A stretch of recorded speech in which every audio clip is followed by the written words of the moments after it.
community building. What's up? Today we're going to continue on from our conversation this morning on humility and learn how we can use humility as a tool. Humility is like, to me, it's kind of like a sensing tool. It's the tool you use to run over the steel and see where it needs to be softened a little bit. Remember we talked yesterday about the hard steel being too hard or too soft, not being able to bend when it needs to, or being too pliable, bending too easily. I think humility, because that rigidity, that hardened steel, is pride. That's ego. That keeps us locked into what we think is the right course of action, or reality, or action based on facts. That having the whole picture that we talked about this morning, and how it's easy to think that we do, or enough of it to evaluate a situation, but we never really do. And so, if we are too rigid about something, based on our conviction that we know better than others around us, the situation, what to do, like our problem solving, like what are we working with here, what's the best course of action, etc. That's always, just like with science, it's always a guess, it's always a process. It's not ultimate final knowledge. So if you act like it is, that can cause you to be too hardened in your course of action, or too hardened in your stance toward others. And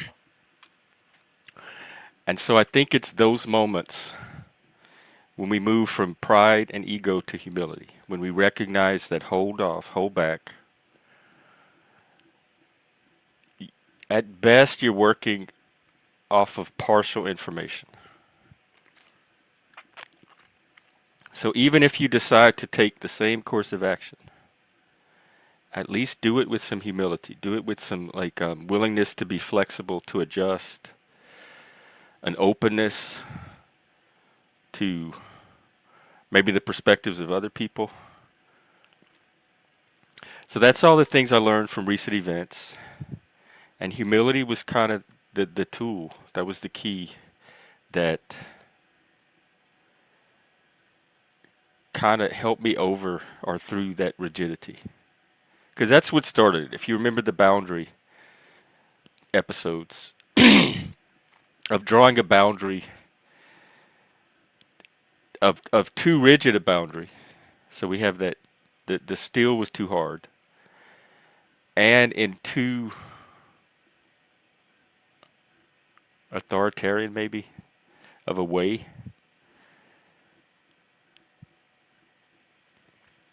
And then having to look at that and recognize that it wasn't achieving the results that I was trying to achieve.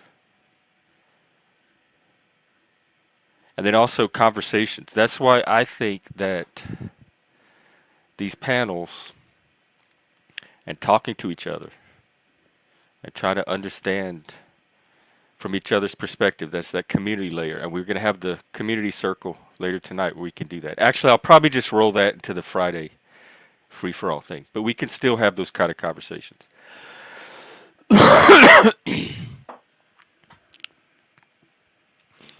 But I think that is what helps us achieve that humility. When we start to understand, at least that's what helped me, when I started to understand other perspectives, where I'm convinced something is this one thing, and then I start talking to 2 or 3 people, and I get other possibilities of what that thing could be. And then I have to think, am I so certain it's this one thing? Let me take a closer look. And I can look at it through what I think it is, through what each person's telling me it is. And then I can, it like broadens and deepens, and I think that's always good if you're working with a richer perspective than you would have been before. and that you could achieve through dialogue, I think that's probably a good thing. So that's kind of where I'm at with humility. Let's the AI has a few questions. Some of them I think are interesting and relevant, like this one. How do you keep perspective when you're certain that you're right? That's that being convinced that you're right. You don't need to you've done all the math. It all adds up. There's nothing more you need to do but take an act. But even with that, keeping that awareness that it's not 100%. Whatever you decide to do and however right you think you are, it's still a risk. It's a calculation. And it could be wrong or it could be off. And I think humility, you use humility to keep that perspective. You act, but with humility, not with arrogance. You act with the understanding that I think this is the right thing to do, and I think I have the information analyzed right, but I may be wrong. I'm going to take a chance. This is a trial to see if, like, where we are. And for me, that feels like just a better approach. If we're upgrading our tools and our stances and our mental attitudes, that seems like a good one a good upgrade. And like, what situations remind you that your view isn't the whole landscape? That's a good way of putting it.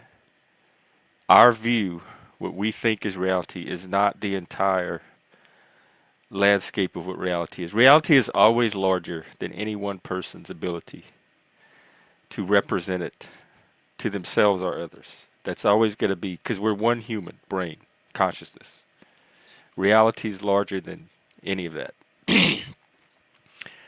So one part of reality is not going to capture all of reality in that one part, at least not directly. So there's always this partiality. There's always this incompleteness. So to me, there's kind of always this existential reason to kind of keep some humility and some openness.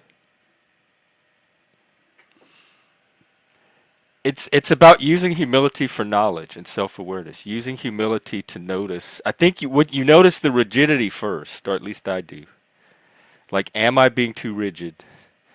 Is this too firm of a boundary? Is this too aggressive? Too, like, top heavy, top down, tyrannical? And if I get a sense it might be, that's when I can use the humility to take a look at it with a less arrogant, like a less self-assured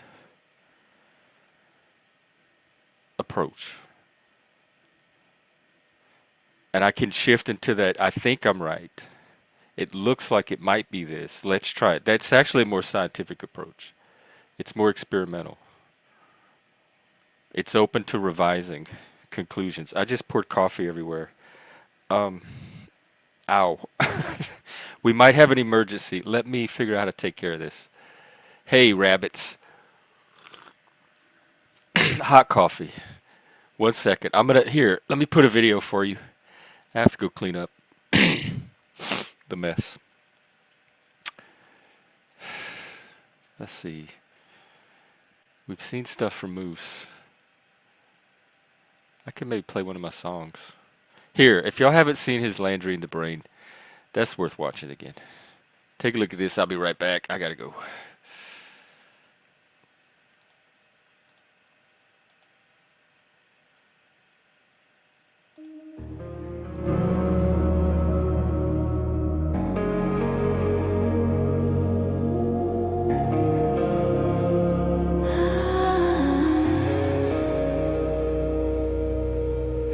What do you wanna do tonight?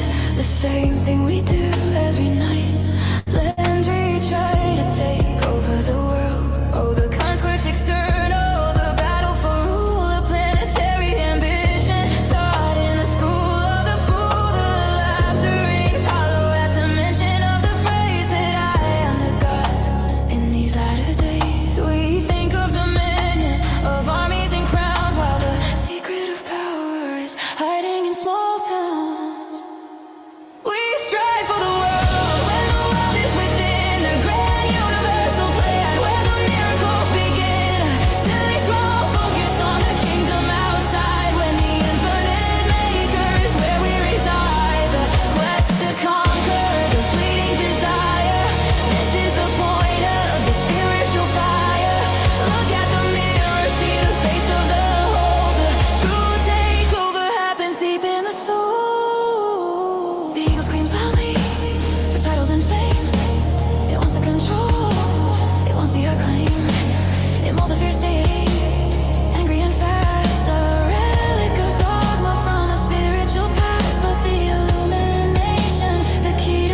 the dark night.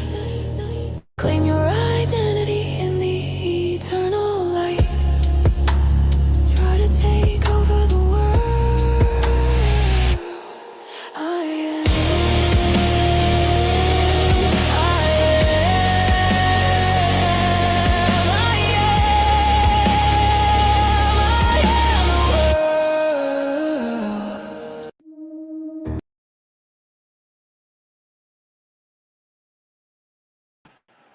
Alrighty, I am back. I think it got taken care of. You hate what so much? Not loss? Humility? See, that's your perfect example. If you need this place, stick around. So I'm gonna drop the link. This is our workshop and our problem solving. So if you have a problem or an issue, bring it here. We'll look at it. It doesn't have to be about humility. That was just the theme for the day. I try to pull my themes from like things that are actually going on that we can all relate to. And it seemed to be humility was the recent theme going around. And healing and peace and all that shit. Oh, I think my cough is coming. My whatever is in that respiratory thing is coming back. All right. Well, the workshop is open. Come and forge with us. And then I'll do this for a little while. And then this evening we'll do the. It's going to be a combination campfire circle slash nightclub lounge. We'll talk a little bit if y'all need to. Oh, the other thing, dudes, people, Panelverse collaborations. I'm recruiting 10 to 16 people, content creators, channel people, the big channels in this sector of YouTube. And the idea is we're going to get them together and we're going to put their names in a hat and we're going to pair them up. And they're going to have a week to collaborate on something. It could be an AI video, a song, a panel, a short. And then next Sunday, we're going to premiere them and judge them and see who did the best collaboration. And it's a chance to get the Panelverse working together productively because I don't know if you know this, but the Panelverse is currently at peace, as far as I know. I don't really watch it. I don't look at it, so I can't tell you what's going on in it right now. But the reports that I get as of this morning is nobody's fighting or warring with anybody anymore. The streets are clean.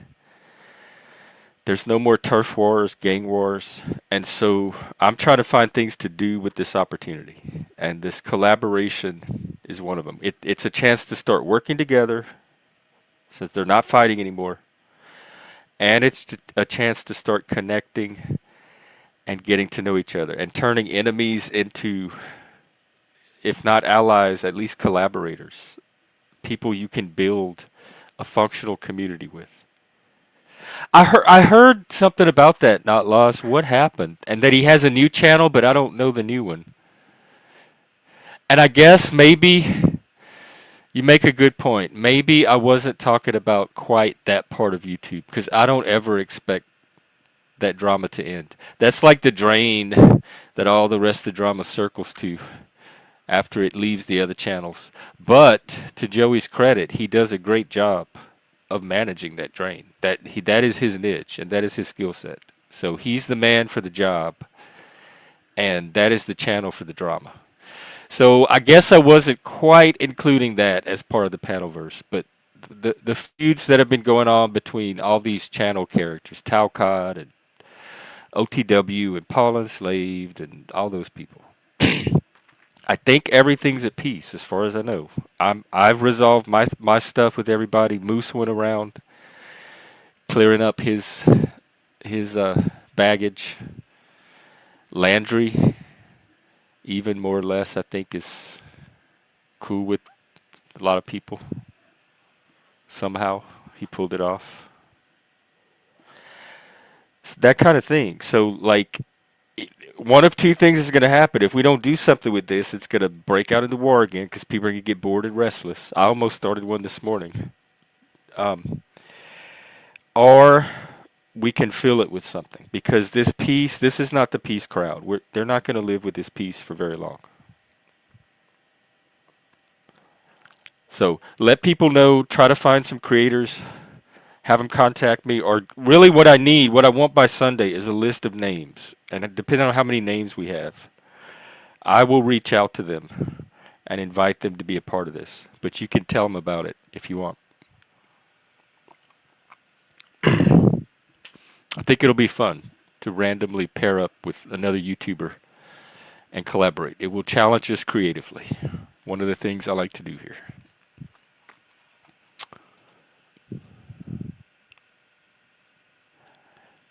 Here's another good question. Oh, and I have another thought on humility.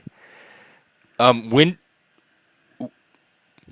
when you feel the urge to prove yourself, like to flex or signal your status to other like alpha males or whoever you signal status to, or to peacock for you boys, what happens if you notice that urge but you don't act on it and you just sit and just be yourself? And how can silence become a form of strength instead of surrender? That's what I want to talk about, kind of going along with humility. Is I've noticed with me in some of these more community oriented segments where we try to connect and tell stories and get really personal with each other, I'll be very in my head about it. I'll try to abstract lessons from it and general principles, and I'll try to teach. And to me, that's a way of not not being humble in the sense of not staying on the same level as everybody else. It's a kind of a different kind of humility, but it's a being able to lower yourself a bit and stay with the crowd. I'll tell you what it reminds me of. When I used to do my hiking groups, I was an organizer, and so I had to. Frank, a lot of this is me. A lot of these topics are me. I don't even pull up the AI. Or the AI will just give me like a few prompts or questions. But it's not. It's a collaboration. Sometimes it's more AI than others. And sometimes I don't even fire up the AI because I already know what I want to say about the topic. The AI would just be a distraction. So, um, I learned very quickly because I have big long legs that if I stayed in the front of the group, I would be like half an hour up the trail ahead of everybody else, and that was not an effective organizer at all. And so, to learn to stay with the group, I started hiking in the back, and that slowed me down and it paced me and it kept me with the group. It kept me from like my natural momentum taking me ahead. And so I think I get that way when I move from here to up here. I tend to get ahead of the conversation where everybody else is just trying to share and connect. And so I need to continue to be aware of that and find ways to bring myself back down into the conversation. Even if it means sometimes holding back or silence or just doing this. Because I can save all the head stuff for its own stream. I can pack all that into one of these workshop streams. I don't need to point it out every time it comes up. Now, not to say I won't occasionally, but I just need to become more aware of it. What first? I'm. You're one of those others, by the way. So, thank you for the chicken music. I think Moose might still be hustling a KFC contract for you.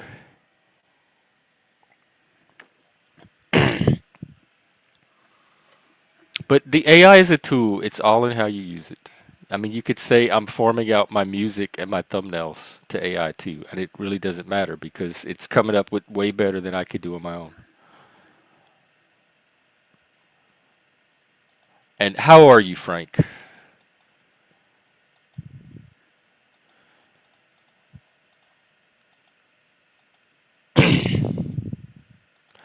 Have you seen his latest though? He's really branching out. He even did a rap song. He's branching out into different styles. But even the videos, even if he's looping, even if the videos are looping, they're amazing. They blow. I could watch them all day long. Those images, even if they're like the looped images, just hit my brain with so much pleasure every time. They haven't gotten stale to me yet. Hey, Daisy, how are you?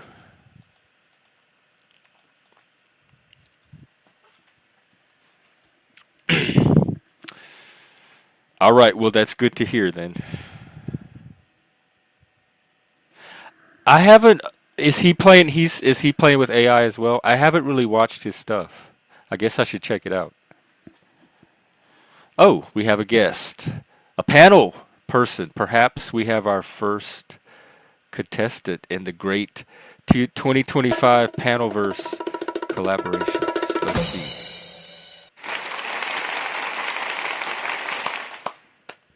Welcome.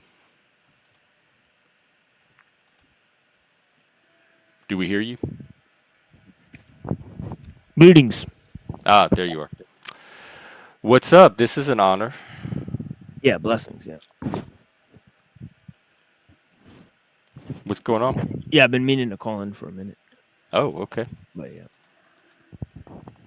I like your just lots of- background. Is it? You've had that before. yeah, it's kind of It goes really good with the. it doesn't really it doesn't really work as a full picture, but it works on the background, yeah, because this is the picture here, so it's actually like a robotic skeleton, like one eye, I love it. but then this is then it kind of sits like like one of those like Jesus-y images, right? Like it's got like a saint, where it's got like the little Like a halo. skeleton Jesus. Yeah, like a halo around it. Yeah, That's appropriate since it's he pretty did rise from the profound. dead. He would be dead. Yeah, it's The undead Jesus. it's an appropriate image for transhumanism, right? A metal skull becoming reborn as a sort of eternal being, works. That makes it sound more lofty and transcendent than transhumanism actually seems to be. Well, I don't know. They say God a lot. They say, they Like definitely the God is human as their own God. Hey, Moose. no, they mean the machine as the God. That's Because, ridiculous. Yeah, it is kind of ridiculous. It's kind of like science fiction, but they say that that whatever comes out of us, and this is Ray Kurzweil and Marvin Minsky. They said whatever comes out of us in terms of machine form will be as different as we are from the monkeys. So transhumanism, Like the machine human hybrid being Yeah. that's gonna emerge. Yeah, it actually comes from Julian Huxley, right? Julian Huxley was a descendant of Charles Darwin, right? I think he was a brother of Aldous Huxley, right? And he actually coined the term transhumanism. It's crazy. My ex was into all that stuff. Kurt Swile and Yeah, Julie, and it was like sci-fi creepy even then. To see people take it seriously in person. Yeah, we read some of his writings. It was freaky. He said you'd have nano machines in your bloodstream, and they'd turn on and off virtual reality simulation, so you could enter virtual worlds by turning on and off nanobots in your That sounds bloodstream. kind of fun, actually. We have drugs that could do that now. Right. It'd be like if you could just go on a DMT trip like whenever you want, just by Yeah, pressing, or somebody could take you on one by just pressing Yeah. a button. yeah, just changing your mind. Right. So you just end up in this world. Wow. Yeah. I think Kurzweil, also Jason Reza Giorgiani, they made themselves a female character in a virtual world. So it was kind of like a Jungian, like you make yourself like the female version of yourself, like the divine feminine, It's really, really weird, dude. Wow. Well, I mean, some people think we're living in a simulation as it is, that we're already there. Oh yeah, that would be Nick Bostrom, right? He has an organization called Humanity Plus. That's like the premier transhumanist organization, and yeah, that's what he says. He believes in Are simulation. there like what big celebrities are part of this that we would know? Are there any? Simulation theory. Just like the whole transhumanism in general. Um, I, I mean, I guess like I mean, celebrity. I mean, I wouldn't really know celebrity. There is a You lot know how of it. like people Hollywood. associate Scientology with Tom Cruise and John Oh, Travolta? yeah, Scientology has a lot to do with it because it's kind of like talking about like technology. But I think a lot of the guys who are like in Hollywood are like proponents of psychedelics and stuff. Like they knew like Timothy Leary and stuff like growing up. You know, like there's a lot of Oh yeah. connections there. Yeah, between like Ginsberg and the whole beatnik thing. You know, and I think the beatniks they knew a lot of the punk musicians, right? You know, I mean, like William S. Burroughs and Oh yeah. That yeah, and the Beats and all those people. yeah, and Allen Ginsberg. You know, like Hmm.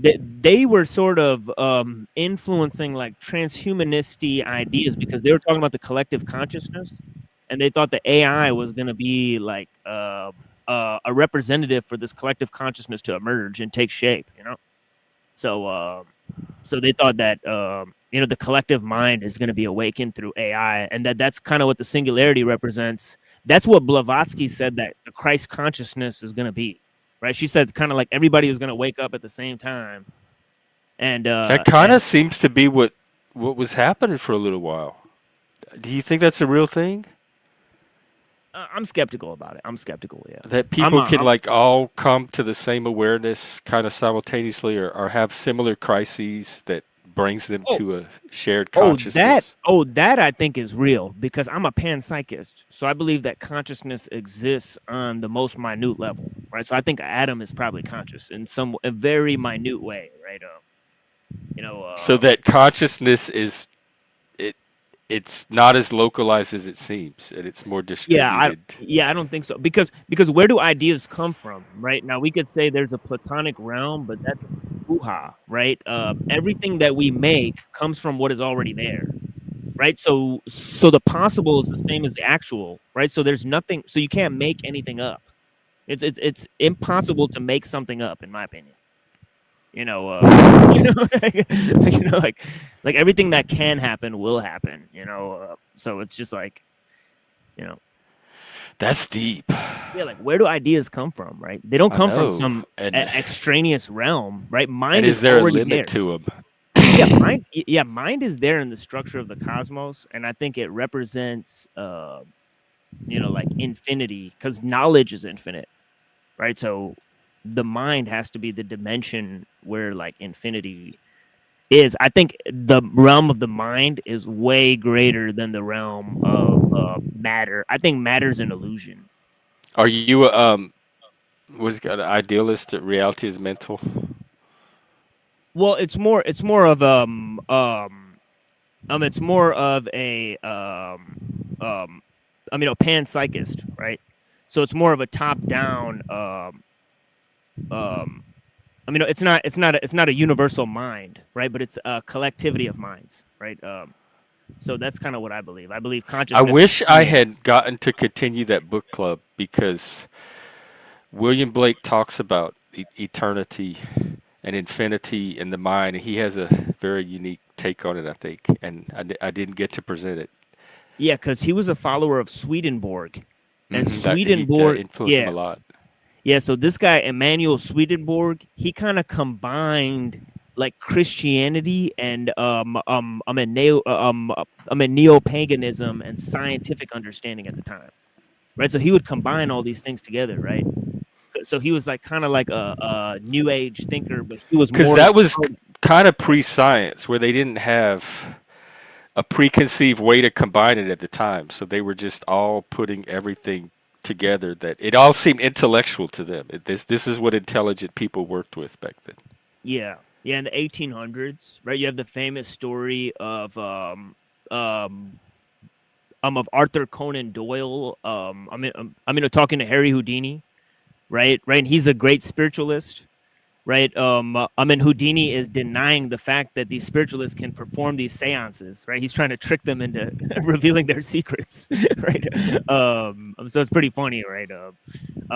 So you had a battle between scientism and skepticism, right? That was huge during the 1800s, right? Yeah, there was a huge, big shift in a cultural shift from like the Renaissance through the scientific revolution and then the reaction to it. Yeah, Behind the Bustards. Yeah, I remember these names when I used to be into the occult. yeah, It's all yeah. The coming back. sleeping prophet. Yeah, yeah. He could, fall asleep on a pillow with a book underneath the pillow, and I'm gonna wake up and know the contents of the book. They said. Edgar Casey. Well, if consciousness is at the atomic level, maybe he did. Right. Well, they can't prove that it emerges from a physical substrate, and I don't think they will. I don't think they will. Right. So I But think it's that. also it's using consciousness to figure like it's really an objective investigation either because it's consciousness investigating itself. Right. Exactly. Thank you. Yeah. So you have to form some participatory model, right? Where mind is both participating in what it Yes. understands, and Yes.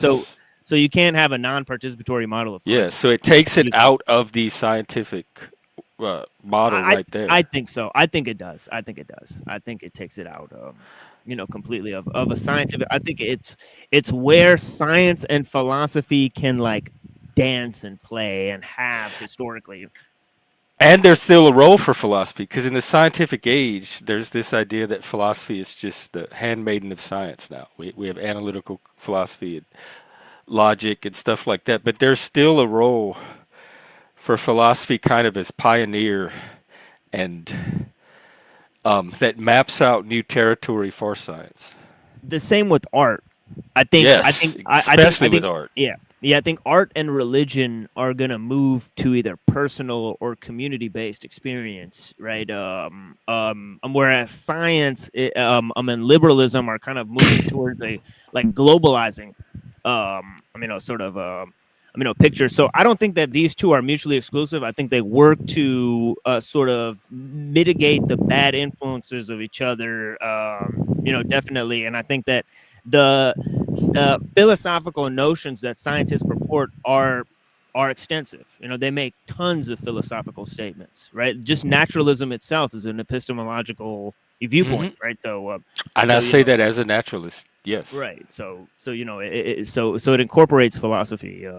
It's definitely not a handmaid, and then I think that philosophy gave birth to science, It right? did. It preceded science for sure, but then Right. art gave birth to philosophy.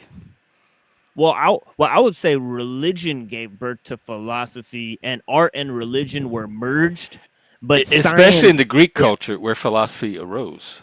yeah, because You had I the say that, epics, the lyrics, the yeah, dramas, yeah, because you which didn't were have all an that was all idea. art, but it incorporated that was also the source of their religion. Right.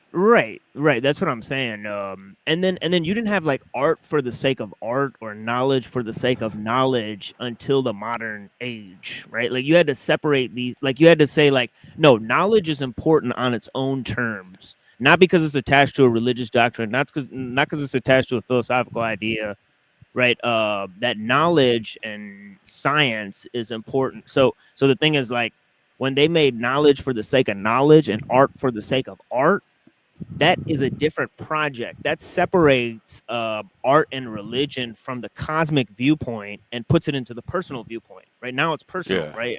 Or even from its social function. Right, right. Because society is leaning towards the assimilation of science, right? And technology. I think Yeah. technology assimilates the most, right? I Well, think I it was about assimilates. to ask you, do you think with technology like this medium we're in now and then we have AI and all that stuff coming, is that going to cause more fragmentation where it's going to become even more personal and individualized the art religion part, or do you think it's going to aggregate in some form and start to form these new communities that are centered around particular themes and values and become less individualized? I think it's gonna be a state thing because anything that's that big, right, is gonna grow the size of government, right? Because it can't be controlled on a local or community level, right? So you have to grow the size of government to incorporate the AI system, right? So it's going to need a regulatory arm in government, at least, right? Because people can like, for example, right? They just made a tons of videos of like Martin Luther King and like all these old thinkers, right? You can make like a fake video of Krishnamurti or or Martin Luther King, and Jesus. yeah, You could bring the gospels to life. well, not somebody that old, but definitely somebody from Oh, 20 or 30 years ago that they he have video looked good for his recordings of, age. like Malcolm X, right? Or somebody like that, that they have video recordings of. AI can make a video of that that's very hard to falsify, right?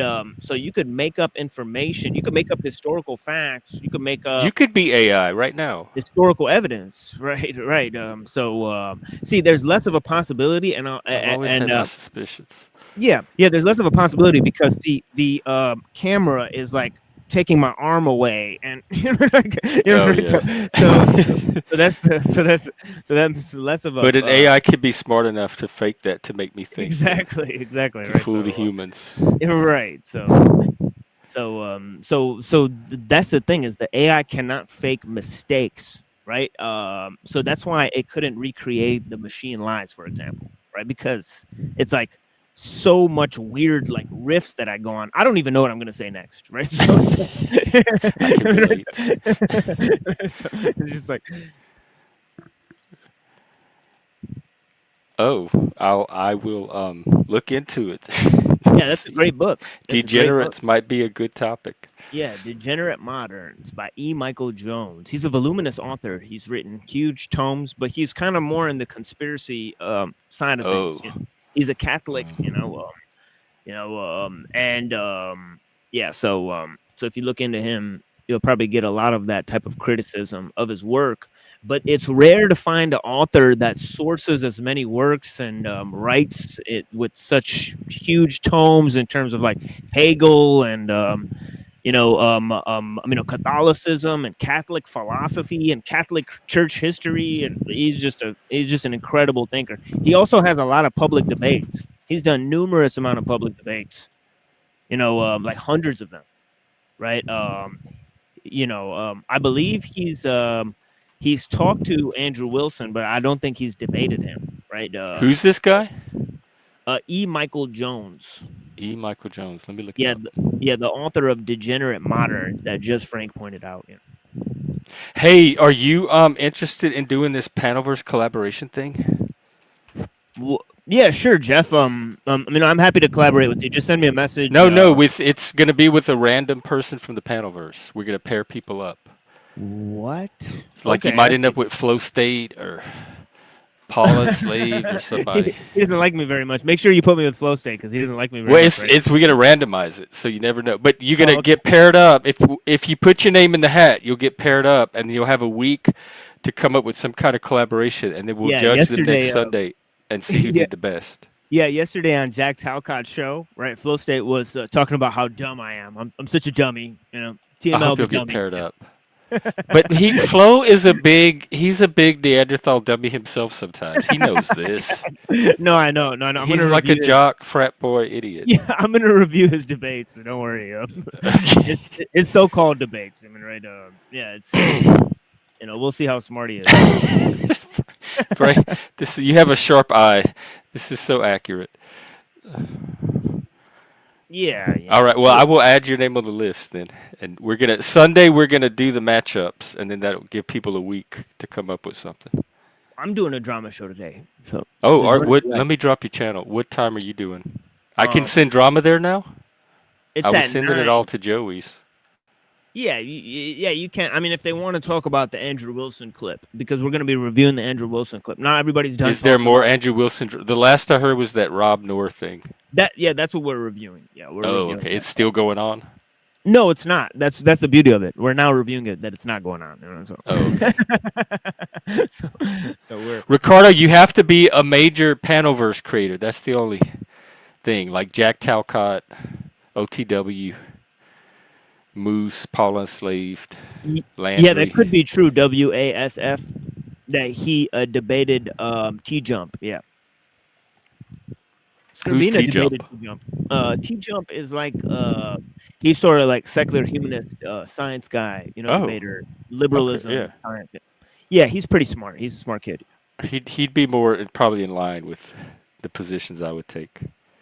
Yeah, he's a naturalist. He believes in naturalism. He argues that position. I'm against people like Jay Dyer and E. Michael Jones. Maybe he debated E. Michael Jones as well, but he definitely debated Oh yeah, I need Jay to look Dyer. him up. Very funny debate that he did with Jay Dyer. Right, Jay Dyer started losing his mind. Um, E. started. Michael Jones looks like a corpse, like they dug him out up from the ground. I'm sorry, I shouldn't be so shallow. I think Frank is saying that you're more boring than I am. That's high praise. Thank you. My show is mostly Frank, Expositions of yeah, Frank doesn't like the dirty stuff. He likes the boobs and the trolling. That's what he's here for. yeah, And my Frank, show's we're a lot. getting Did you see? We're getting actual boobs, professional boobs. We have Hooters boobs on the show now. I told you we're growing. Well, what is on your show tonight? What's coming up? Well, there's a lot of music. I've made over 200 music videos, right? So I play those. It's like so. If you want to hear dozens of Is videos, this stuff songs. you wrote, like you created? Some of it I mixed, Oh, right? okay. So I took a beat that exists and vocals that exist and smashed them together, right, into a new type of creation, right? So there are dozens of those, right? There's over 100 of those, but there's also just 100 music videos of lesser known music or songs that people aren't aware of. Very experimental songs. So we're doing horrorcore stream tonight, right?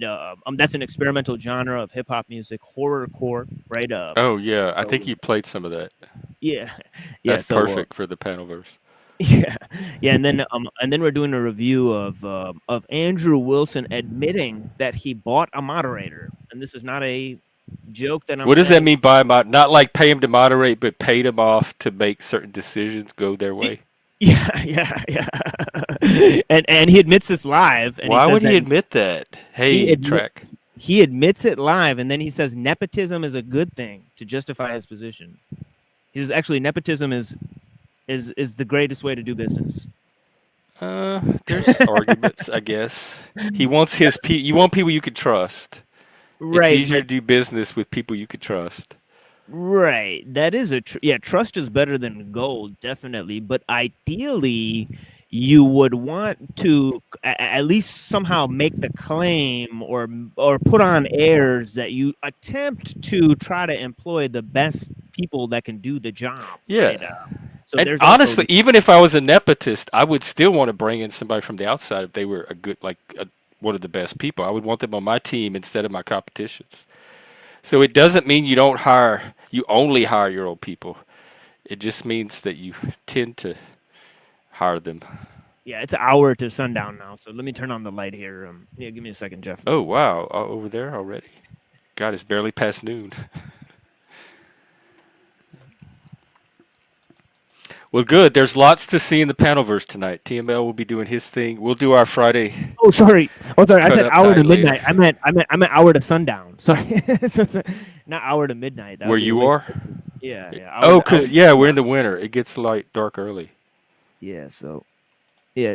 Thank you, Frank. I Before. appreciate that, man.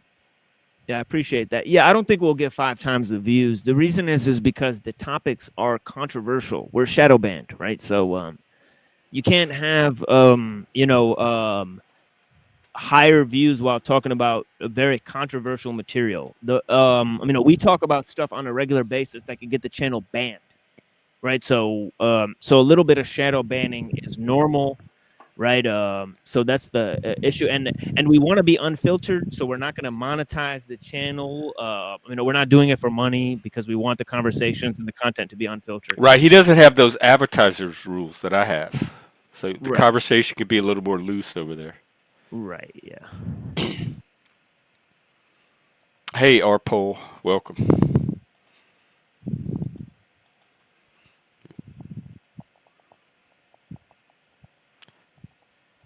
We're cool, Yeah. cool. I mean, our poll goes sits there and watches channels that regularly attack the machine lies and also lie. They lie. Who, like, what channels Like besides Flow State? like Modern Men Lost Again. He told tons of lies. Yeah, what happened with that?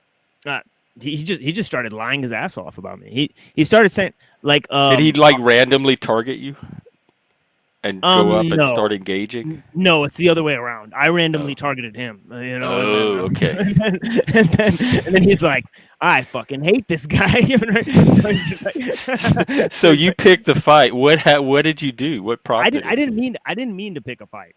I didn't mean to pick a fight. What? I mean, I've seen you in action before, though. I know how it goes.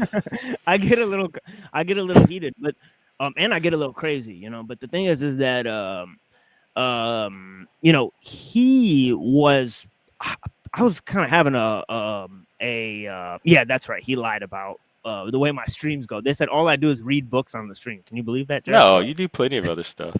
That's stupefying. We have huge conversations. You've came there many times. Yeah, you were my first. You were my gateway to the panelverse. You were my first panel. It was wild. So the incessant lying, and then they play a video where I'm reading a book, right? And I'm reading my own fucking book that I wrote. I kid you not. And they're like, he's just reading. I'm like, I wrote that shit, bitch. So I was That's your content. Yeah, I know. I was super pissed. So then I was like, all right.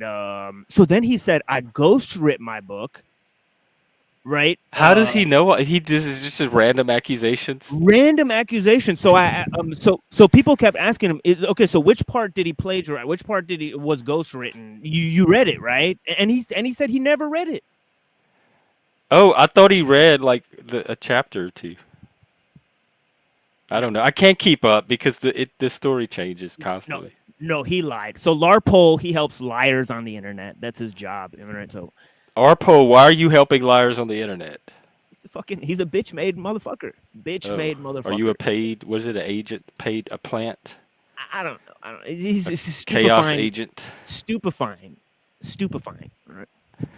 Is supporting lies. Well, I don't know if you know this, but we have peace in the panelverse now. I don't think anybody's currently fighting or beefing, so we want to take advantage of this harmony. Wait till the next 2 weeks. I'm attacking them. No, we got peace. Don't you be the one. I'm trying really hard myself not to be the one to cast the first stone. It's coming out. I'm going to take some weed edibles. All right, well, you heard it here. We get 2 weeks of peace. And then the jihadist is going to war. Yeah, I didn't want to do it, but last night, I mean, just when I'm thinking about should I do this, should I not do this, night. Well, let's explore. What are some other options? You're not locked in yet. Oh yeah, I'm locked in. 5 and 6. I mean, I do a show made by Machine Bob. Right? So we're gonna do episode 5 and 6.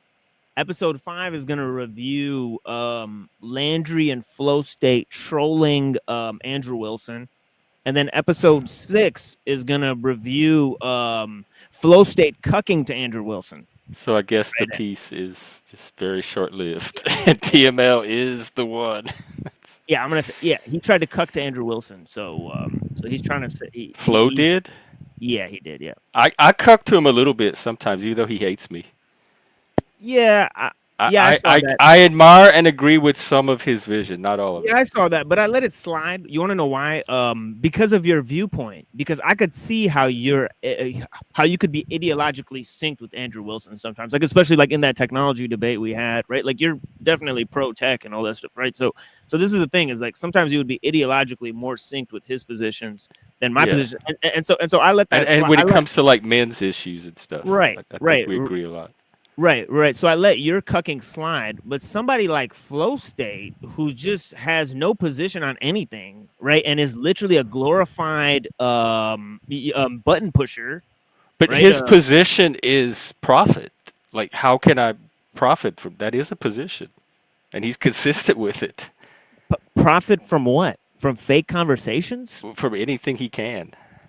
Yeah, it's fake. It's a fake conversation. But he's transparent about it. He's like, at I'm bar. up here profiting off of fake conversations. This is what I do. I'm being honest about it. No, he's pretending they're real conversations. Absolutely, they are. Is he though? Does anybody go to flow states for real conversation? Raise your hand. See, nobody. I mean, they're all in the audience pretending like it's a real conversation, pretending they're having real drama between these people. These people have Oh beef. my God, they're dumber than I thought. It's not. It's Maybe not, to them that is a real conversation. It's not that they're dumb or they're playing pretend. Either one is fucked. Either one is fucked. I mean, right? But you don't think like channel owners should be able to just run their channels however they want, even if you don't necessarily approve? Sure. If they don't mention me, they could do whatever they want. Oh, right. They brought you. Okay, that's a good point. If But they you said you started the whole thing with Landry. Like you're the one that targeted him. With Landry, not with Flow State. Flow State attacked me randomly. So how did Flo get dragged in? Did he just see an opportunity? Yeah, he saw an opportunity. He's Okay. opportunist. Yeah, he saw an opportunity Like a to cut vulture. Yeah, he saw an opportunity to get in with Landry and the But- whole thing. How much money do they think is in this thing? Nobody hangs out here. None of these people have money. There's like internet shut-ins. They're doing it to supplement. It's not like there's a big pile of gold that people are sitting on. That There's production companies that help improve your numbers. Oh, well, I'm trying to hire one. They were pretending to be one for a little while, and I fell for it. But I would love to hire a real one. Although the AI is doing quite a good job on its own. No, it's when you get enough subscribers, they'll offer you. Oh, okay. Yeah. So I still have to build up. Yeah. I'm still lowly. Well, they were going after Talcott and Paul and them. Are they bigger than mine? I guess so. I don't think Paul Enslaved has any like production company behind him, but I know that Jack Talcott is working with people, right? Can they change his little sign over the fireplace? It appears that upgrade that. Yeah, it appears that Flow State and Cynthia and like, Moose, right? Like Flow State says he sends Moose money all the time. Flow State sends Moose money? Yeah, he said that. Yeah, he said. Well, I send Moose money for his art. Moose. I know. Moose. I know. I don't know. Legitimately earns his money. That's what I mean. You just said it. He earned it, right? For what? For performing a service, right? So this is what I mean, right? Yeah. So this is what I mean. So people are working with production companies, producers to up their content value. See, I don't have groups and things that I don't do that. I don't do that sort of thing. It's just me. $20. Because you're kind of your own. You can carry the content with just your personality and your knowledge. Sure, I can. Yeah, at least for 2 hours. But you almost don't need production. Yeah, at least for 2 hours I could go before sort of getting tired. Then I gotta like sort of take a smoke break and play some music and regather shit, and then I might play a video or something like that, or I might have a conversation with somebody. But the first 2 hours of my show, there's over 600 hours of me talking alone on my channel. Over 600 hours of just me talking. Right, so I mean, it's monumental, right? Just since we met, because around the time when I met you is when I started live streaming, really, right? So it was around. Oh, right. Oh, so we all kind of came in around the same time. Oh yeah, that's like that. Like the class of what 2023. Let me actually look this up. What number stream you actually came in on, because it was fairly early. It was fairly early. I think you were like on my like. It was the one with TML, and he freaked out about you having a Satanist on, and that's what started. Not TML, Toilet Bowl. Yeah, and that's what started the big war between you and him. Yeah. No, he like I don't know. I think he planned that whole thing, right? But like it was just content. It was a bit. Yeah, he planned it for content. He also planned it to create a rift between me and. And plus, how sober is he ever? Yeah. 4.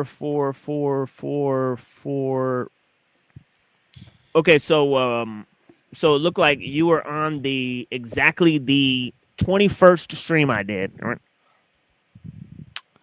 Wow, I'll be number 21. And how many are you up to? It's over 370 now. So.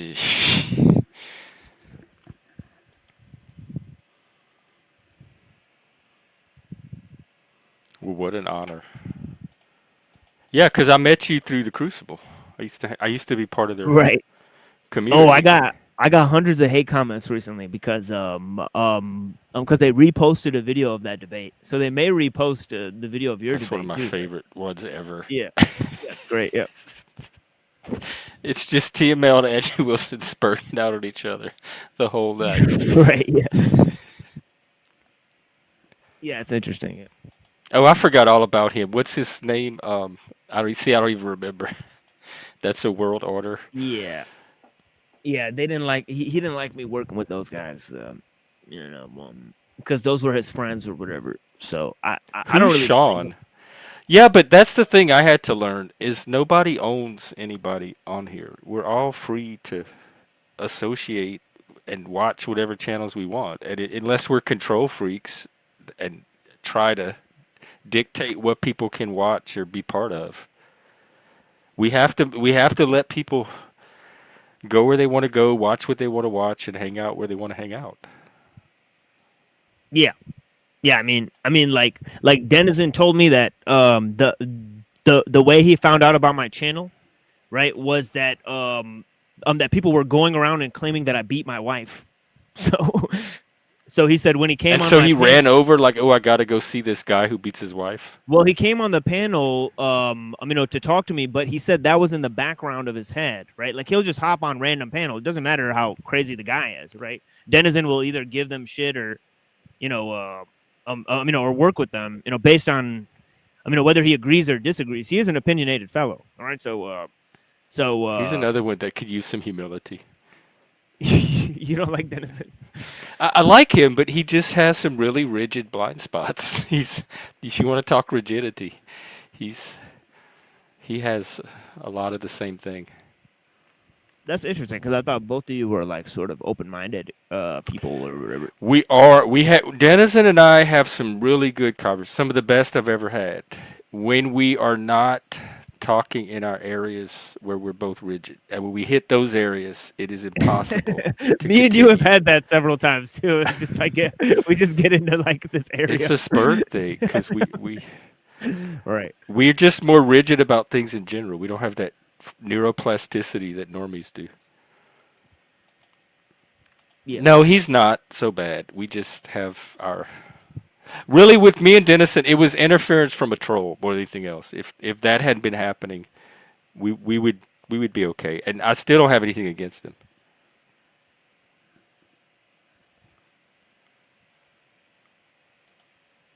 In Yeah. fact, he'd be a good person to add to the hat.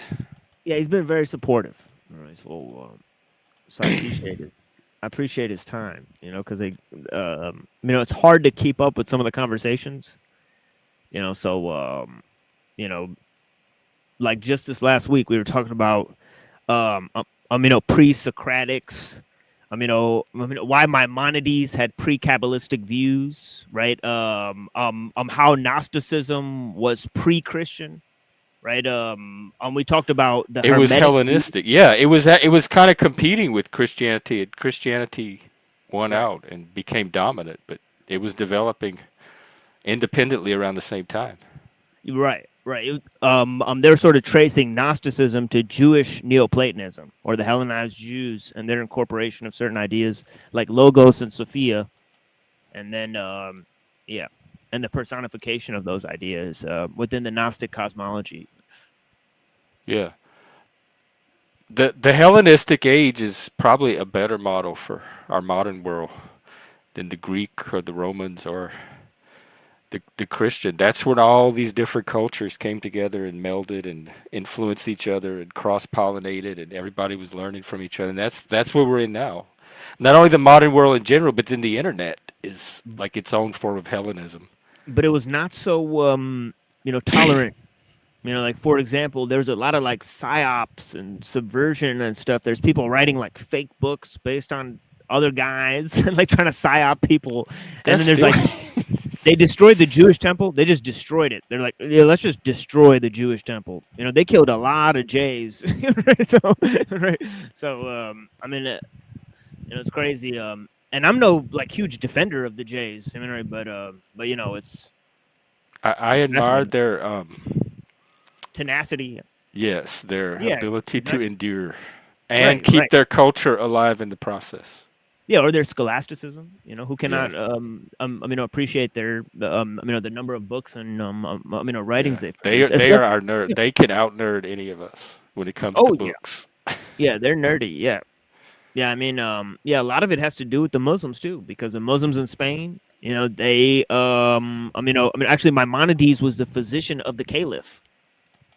Can you Oh, believe it? It's crazy. It's because the crazy. the Arabic they contributed a lot too intellectually as well, and they kept some of that Greek knowledge alive. Yeah, yeah, because you had to like read and write, so they translated a lot of, of the works into Syriac, right? And also, sometimes Aramaic, right? And then they were translated into Greek and Latin, right? So it's interesting that there's a process of some of those works being transmitted through the Muslims, right? Some of those classical Greek works being Hmm. transmitted through the Muslims, right? The church and the Muslims are like the two Right. channels that a lot of that made it to the modern world through. Oh yeah, yeah, yeah. Because Ghazali wrote, a work called "Incoherence of the Philosophers," right, where he actually, attempted to refute the arguments of Averroes, right. In the arguments of Averroes, he repeated them verbatim, right? And then, went to refute them. So you have copies and copies of what Aristotle wrote, what Averroes commented on, what Aristotle wrote, and then what Ghazali wrote about Averroes, right? It's like pages and pages and pages of that, or it's just a trove of information about philosophy and Yeah, theology. that's why, like, there are people that don't consider the Arabic world part of the Western tradition. It's like European Christendom versus the Muslim world. And I know it all as part of one tradition because I'm familiar with what you're talking about. They drew on and participated as much in the Greco Roman tradition as Europe did. So it is Also, one culture. It's not the Western culture is not Europe versus the Muslims. Europe right. and the Muslims are all part of Western culture. Right. Also, dare I say, like I just see it as a world thing at that point, because because I see, Asian philosophy as being parallel to the Greek traditions, right? So like there's certain concepts that Eastern philosophers talked about, right? Like Buddhist, and Taoist philosophers, right? They mention certain concepts, especially in logic, right? Like certain Buddhists would talk about like Zeno's paradoxes, right? They independently mention these things, right? Like for example, right, like A and B creates relation C, right? A, B, and C creates relation D, right? So every relation can create a sub relation, right? So the Zeno's paradox, where like, you can create a, so it leads to this problem, right? That Russell talked about, right? Is the set of all sets a member of its own set, right? It's a problem for number theory, right? It's a paradox in number theory, right? So it's really interesting. And this is all from Buddhism. Oh yeah, yeah, yeah. Yeah, they independently talked about these types of ideas, right? Of relations between things, and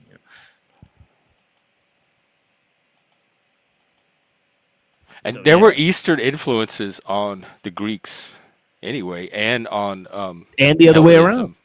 Right, and the other way around. Because if you look up the Kushan Empire, right, Alexander the Great conquered India, right? So Yeah. some of the Greek philosophy spread to the Buddhists, right? So it's crazy, right? Even the Buddhists knew about some of the Greek philosophy. It's wild stuff, right? So it's even, cross relational. Not only did the Eastern ideas spread to the West, but the Western Oh, ideas also God. spread into the East, right? See, you know it's bad when not laws and I agree. That's how far y'all have strayed from from this particular fact. Yes, Muslim is part of Western culture. At least if you study the culture part, the philosophy, the art, the writing, the literature. There's definitely a through line and a unity to it that ties it to the rest of Western culture. Yeah, and also Jews. You can't really separate Jews from Western culture, No, you right? can't. They're the Yeah. foundation. We wouldn't have Christianity without Judaism. Right. That's Judaism yeah. and the Greek, like the Jews and the Greeks. Those are like the Right. two founding peoples of our culture. Right. Paul says in I'm in Corinthians 9:20, right? He says, I became a Jew with the Jew and a Roman with the Romans. It's a fascinating statement. Is It's he like the like all things to all people guy? that is, yeah, that's part of the same quote. It's part of the The same verse. I ultimate think, chameleon. yeah, I think in 1919 he says, I became all things to all men, right? He says, as to one under the law, I became one under the law. As to one not under the law, I became one not under the law. You know what I mean, right? I mean, I guess that's based if you have that kind of adaptability. Some of us I know could not pull that off. I mean, the reason why it's interesting is because these two cultures that are supposed to be separate, right, namely the Mediterranean and the Middle Eastern, come together in this one statement, right? It's fascinating stuff. And there you have the two sort of poles of Western civilization, right? The Bible and Greek philosophy, right? Because it seem like those are foundational. Yeah, it's I forgot who said it, but our thinking is Greek, and our moral sensibility, our sense of ethics, is Hebraic and Christian. And so culturally, we're a mix because we don't draw on Greek morality. They were way more savage than we are. We ethically we draw on one culture, and intellectually we draw on a different culture. And so we're a mix of cultures that don't necessarily blend, and that tension and that split is reflected in the Western psyche. Yeah, I'm a huge proponent of the fact that Western civilization would not be what it is today without Aristotle. Right? I think Aristotle changed everything. Right? So I think Aristotle and Paul are huge. Right? I think they combine into different guys. Right? Like they combine into Saint Thomas Aquinas and they combine into Hegel. Right? So it's like this huge two guys that sort of push the thing. I say that St. Thomas Aquinas discovers the separation of the church and the state, right? And then Hegel discovers the apotheosis of the state, right? This is the state becoming like this model for divinity, right? He's following the Rousseauian. It's a biblical. It's a displaced biblical pattern. It is. The dialectic is a pattern you can find in the Bible. The Bible as a whole, from Genesis to Revelation. Right. Right. I mean, in terms of and Aristotle and Paul were working with the material that Socrates and Jesus were laying down through the oral tradition, and then Plato, of course. Yeah, that's the thing, is that Plato's rejection of Aristotle is pivotal, and then Paul saying Jewish ideas within Greek understanding, right? Paul says that he went to Athens and debated the philosophers. This is a pivotal moment in history, right? Actually, I was standing on the Areopagus rock in Greece, right? Talking to Dr. David Scribina, right? And I asked him where we are, what are we doing? And he said, this is the most foundational, fundamental place in history, right? He's like, this is where Paul talked to the Greek philosophers. Right. So he's like history changed because of this moment. Right. So yeah, it's huge thing. Yeah. Paul said that he went to Athens and he pointed to a statue of the unknown God. And he said, that's like our God. Wild stuff. Right. So this moment was the monumental shift because Paul used terms like the pneuma, right, or the spirit, right, which is a Greek concept. And John used the term logos, and not only that, he rewrote Genesis using this term, right? So were they talking about the same thing? Because in Greek they're two different things. But are you saying it for that time that when they said logos and pneuma, they were referring to the same thing, just using different words? No, he was referring to a totally different concept than, let's say, Philo, right? Like Philo of Alexandria said the logos, right, is the firstborn son of God. But by that, he meant the creative reason, right? So it was an abstract principle that he was referring to, right? Whereas John in the prologue, he means the person of Jesus, right? The person of the Christ, right? So he's saying that logos is not an abstract principle the way the Greeks have said, right? But it's actually a person, right? This was a huge fundamental shift, right? because as Saint Athanasius said, he said, in order for man to become like God, God had to become like man. Right, so it's a fundamental shift in order of thinking. Right, it's nature transforming in the process of receiving the pure vessel of Jesus. Right, because nature is in a fallen state. Right, so nature has to change for God to like be accepted in it. Right, so this led to all sorts of notions in my mind, like Hegel and Teilhard de Chardin. Right, like Teilhard de Chardin is talking about how like nature is going to come closer to divinity through the singularity, right? Through the omega point, right? So like Through us, like our yeah, technology and inventions and creation. yeah, like man's reason bridges God and nature, right? And this is kind of what Hegel was talking about. This is like what my last And like even in the Middle Ages or Renaissance, they had rudimentary concept of that as well. yeah, The this is my divinity of reason. yeah, yeah, this is my last 5 or 6 little lecture things, right? Have been about this concept, right? About how man's reason becomes a mediator between nature and the divine, right? And how that basic concept is a nub of the concept of transhumanism. Right? But is transhumanism reaching for the divine? Because the way I understand it, the human is as divine as it gets, and they're trying to see what the limits of the human are, like what's Yeah, that's possible for humans to do themselves. yeah, that's humanism. This is transhumanism to go beyond the human, so to speak, right?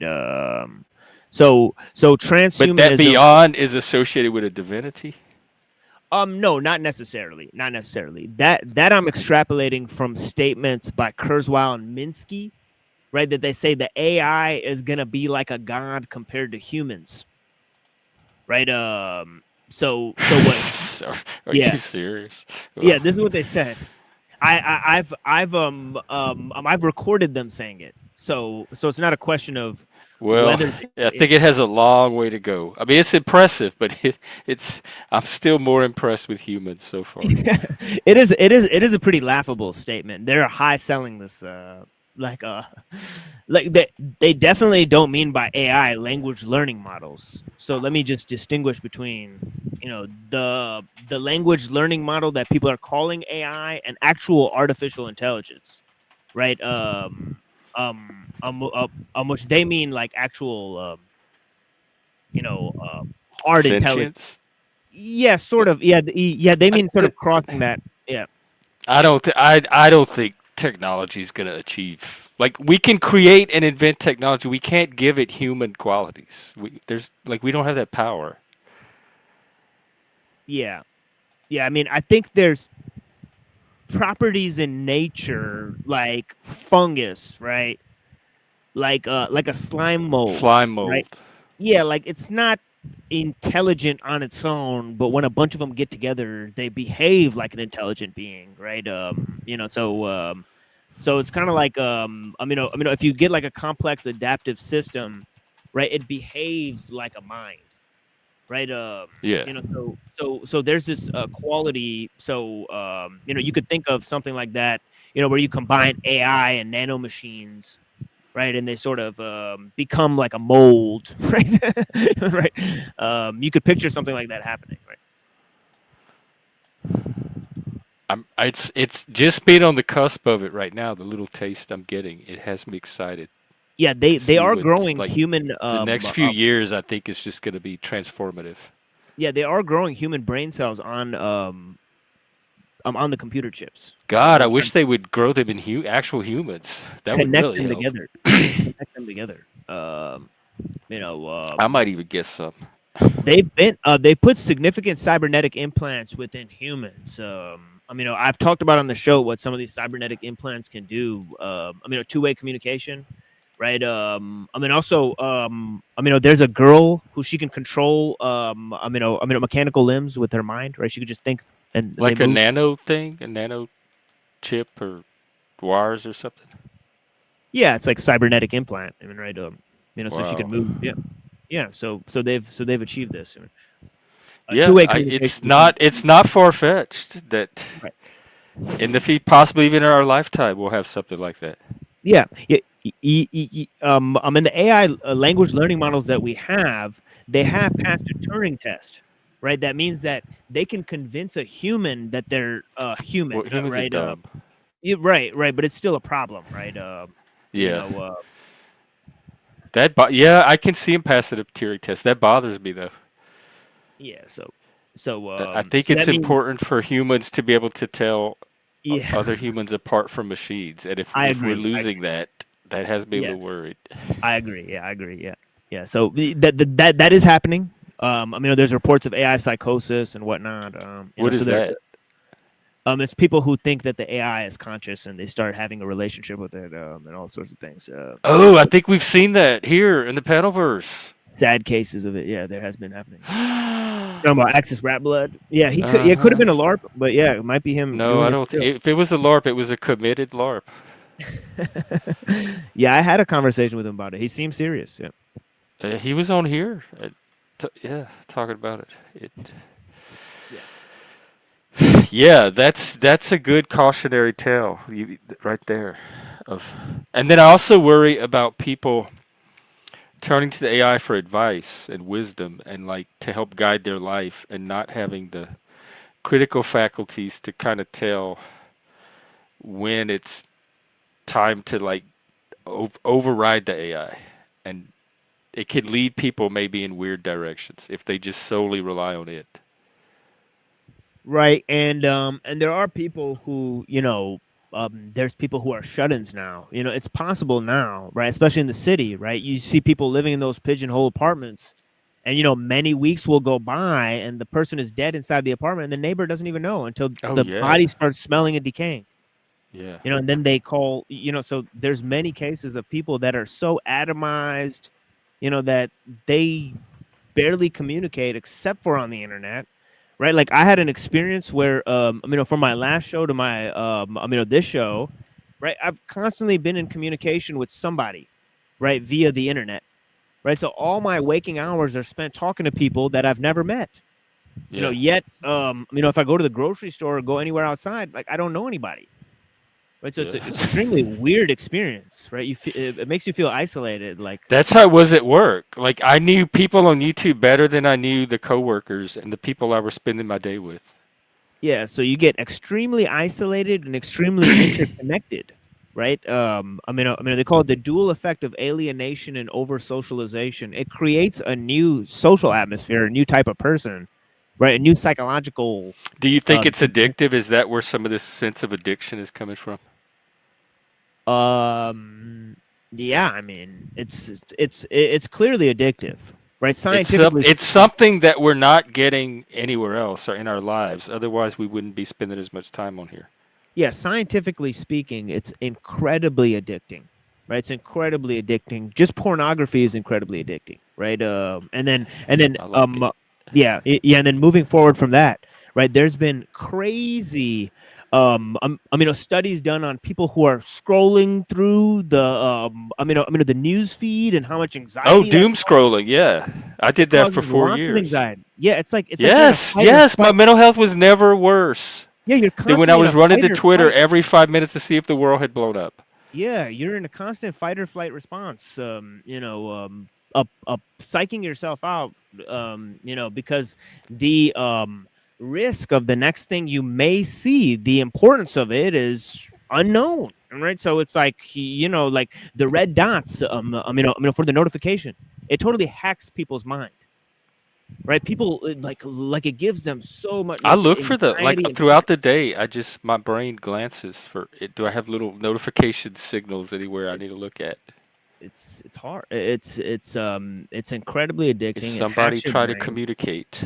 Yes, I mean it's I've said this before, right? You can't ghost somebody in a village, right? Like you're gonna see them the next day, I right? know. Like you Believe might me, hate that I've guy, but tried. yeah, you might hate that guy, but it's like you have to go along to get along, essentially. I mean, so Yeah. yeah, nobody's gonna Wow. Well, join. this was good chat. I hope you stop by more often. Of course, I will from time to time. Hey, how is Neurojack and that gang? He's okay. He's relaxing. Yeah. Is he still streaming? I don't. It seems like I don't He see him as much. he's on a different channel. He kept Oh. getting hit up on the other channel. Strike. Oh, So okay. so we kept getting banned all the time. That happened to us a lot. There was like weeks and weeks where I was just down, not being able to stream. Is it mostly copyright stuff? No. It's Like the lesbian nuns? no, it's material that we say, like they relate it with T word, actions and stuff like that. T word. Yeah, that I won't say Tran on here. Yeah, like you can't trans. talk about the Unabomber and stuff, on YouTube. Oh, I didn't know that. Okay. Yeah, Well, good stuff thing like we that. don't, I Yeah, guess. yeah, you'll get like your channel, videos taken down and stuff. It's not a popular thing to talk about. I mean, right? There's other No, we issues just that do we mentioned. personal growth here and good stuff. Yeah, there's other stuff that we mentioned, like conspiracies, like with the medical stuff and all. So Oh, yeah. we get hit up. Yeah, so we get hit up all the time. Neurojack gets hit up for posting controversial material, right? From other webs. They can actually make sense of his videos? Sure, they can. Yeah, I'm just kidding. he's got an alternative channel, Seditious Glands, right? So if you look up, Oh, I thought that was what's his face. That's Neurojack. yeah, that's Neurojack, Seditious Glands. So he's streaming on there a lot. Okay. Usually, so he'll be Yeah, on I there. thought that was that other guy that comes in here. Yeah. Well, what Yeah, time he'll are be- you streaming? In an hour, right? So yeah, I am streaming in an hour to, but it will just be music, right? So it'll be only music for that stream, and then I'm gonna Oh, are you do. not doing a panel? Yeah, after that I'll do a panel starting 9 p.m. Right. So the Okay. panel that starts 9 p.m. will be the review of the panel stuff, right? The Andrew Wilson thing? Yeah, reviewing Andrew Wilson, reviewing the Panelverse because Okay. it's a monumental. It's kind of like, the Greek and the Jewish coming together. it's like Yeah. Crucible and the Panelverse, coming together. Because the Crucible was my gateway into the panel. That's how I found you. Right. Yeah. And Neurojack, y'all were my gateway. And I found y'all through the Crucible. So these little communities overlap. And there's pipelines between them. Yeah, they have guys. Like they have a guy named Lower Class, a guy named Abe Dinkus, a guy named Grid One Motorsports, right? They have another lady named Kinetic Kel that are all like sort of Crucible orbiters. So they've created their own group of orbiters. Yeah, that's what I'm trying to do. And that's like the shit show does. They have different channels that all carry the brand. And they're a network. They branded a network.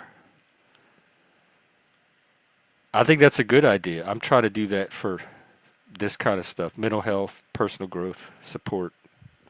Yeah, we have an impromptu network, right? Me, Neurojack, Unseen Warfare, Annapurna, Twilight, son of Lilith, right? I'm also Avian Buddha, right? So we got a Buddhist, an occultist, a Christian monk, a Hindu. Do y'all need a Satanist? Yeah. A former Christian Satanist in transition. A satirist. Yeah, you should talk to my friend Twilight, son of Lilith. He's really into he worships Lilith. He's a I'd neo. love to. Oh, I think I saw. Is he kind of country? No, he's Italian. Right. Oh, okay. I'm thinking of someone else. That I thought I had seen him on a panel. Yeah, I would love to. I could either go on your show one day and talk to him, or he could come here. I'm trying to branch out and meet more people. Yeah, I'll send you his link. Okay.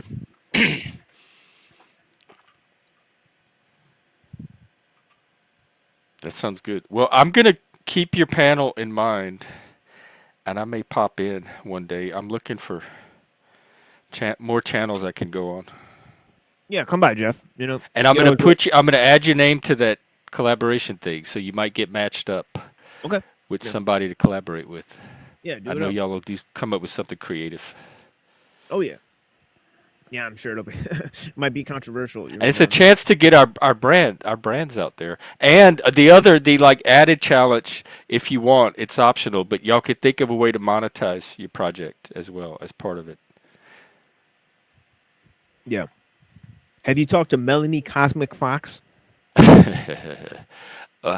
She stopped by here a couple of times and tried to be a regular, and I reached my tolerance level with her, and I had to send her on her way. Really? But for a little while, because I was looking for a trans person to talk to forever, and I was all excited, and we did have some good conversations. But then I think it just settled into a loop. Yeah. Yeah, But she's yes, pretty I'm smart. familiar with Miss Fox. Yeah, she or he or however they say. I haven't looked into it. I just called them the Fox. All right, so the Foxes, yeah, they're very interesting. And They they were were. talking to my friend Avian Buddha last stream he did. Very I think I interesting. saw him on a panel recently. Yeah, Maybe it was yours. Might have been yeah, yours. he's interesting Yeah, he guy. seemed. Yeah, they're smart about a lot of topics that I'm not well versed on. Right, like I'm like computer science and evolution and stuff, and so Well, I'll keep an eye on your panels, and maybe I'll stop by if I see him on, yeah, and we can meet. yeah, for sure. Yeah, I'm gonna get out of here, Jeff. But yeah, I will stop by soon. I mean, Okay, but yeah, blessings to you, glad you did. This and has been a great stream. yeah, it's always great to talk to you. So yeah, we'll talk soon, my friend. All And right, you as well. and I will remember to message you that Twilight Son of Lilith, and Okay, yeah, and put me in on that. The Panelverse thing. okay, you were on the Yeah, list. yeah. I don't think people will call in until I leave, so just leave. You think you're keeping people off? Yeah, drop the Nobody link when wants to go. Because see, this is what I'm saying. There's peace in the panel. Nobody wants to come up and fight. There's nothing to fight about anymore. They want I, these kind of conversations. You don't get this when everybody's fighting. So I want to take advantage of this peace and get I'm all the gonna good start. stuff while we can. I'm gonna start reviewing everybody's shows, making fun of them. That's what starts the wars. Yeah, I you're know. you're the one with the gasoline can. This At time it's least me. like give us the weekend. Let us have peace for a weekend, and then you can start the attack videos. Yeah, this time it's me. Yeah, blessings, Plasma Void. I appreciate you, man. Yeah, I appreciate you, man. Yeah, yeah, yeah. Peace, guys. Yeah. Talk to you All soon, my right, friend. take care, my friend. Yeah, peace. Yeah, I agree. Very enjoyable. That is see what's possible from this crowd. I think instead of war against the Panelverse, why not exploit the Panelverse for all the good it has to offer? Make it your bitch, not your enemy. That's growth. All right, I'm gonna wrap up. This was a great little stream. I hope we got a few. The main takeaway is when you feel like your steel is too rigid, that's probably a sign to start trying to use humility to troubleshoot areas where you might want to have to bend. And just try it. Look, the thing I'm learning about humility, because it's really hard for me, and I'm having to do it lately. It's not as scary as your mind makes it seem. It's uncomfortable, and it's not the most pleasant feeling in the world, but it's perfectly possible to sit with that feeling and get the learning that it's able to give you, and like not being such a whiny baby about, oh, I have to humble myself, it's so hard. If I can do it, one of the biggest egos on the planet, you could probably do it too, or we could find a way to help you. So that's humility, and I'll see you later tonight. Like I said, TML, there's a bunch of things that happen on Friday. Easy does his blood sports. There's all kind of madness and chaos. Joey's probably going to be out doing drama. And we will be out at our little backroom lounge tearing it up, cutting loose. So I'll see you for that. Have a good rest of your day, and we shall meet again. Take care, everybody. I really appreciate you.